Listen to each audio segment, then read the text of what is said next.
佢每日天晚光就开始叫，负责到早先的日头很红冲。等日头人走到三那度，几只台湾总会拍的三那，就会开始闹热起来。有看到佢最顺嗰啲黄色的字母，看到佢系王字，你就会记得佢系名嘞，因为佢就按照王字发咪。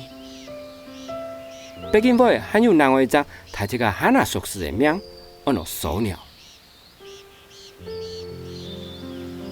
每年3、4月，王字发咪就会开始穿台，佢哋会投一只最安全的素材来作定。从海头安东面的地方，当然热够热安全。你看，一只用来翕记到穿台高厂的高台，做到就够无难。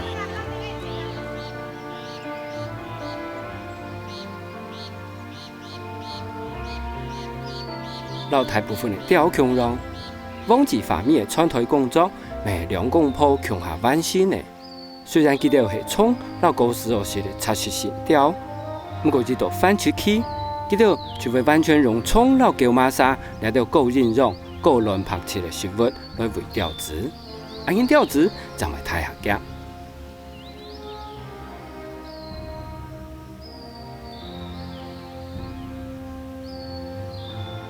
其实，王字发咪在台湾算是还蛮普遍的调。不过，会看见除了会刻到挥拍2000公尺以上的山那图以外，因为佢哋当匠人有当好伫草地都能做，所以经验上的看见可能还会加到染粉。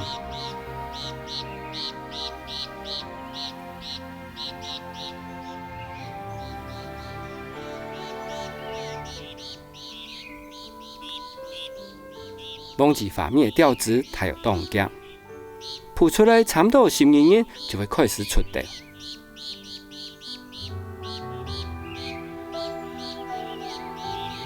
这条算是台湾提酒中的调，和台湾提酒中的意思，就系全世界就台湾长酒，其他地方看唔到。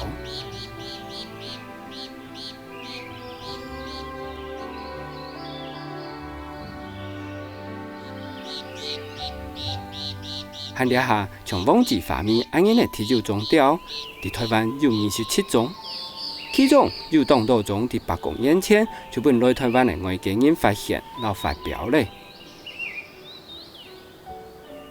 从王字发咪就米家的学者史蒂水发现的。1877年，经过英国博物学家日本后的鉴定，就用史蒂水的名来为王字发咪按行名发表做信中。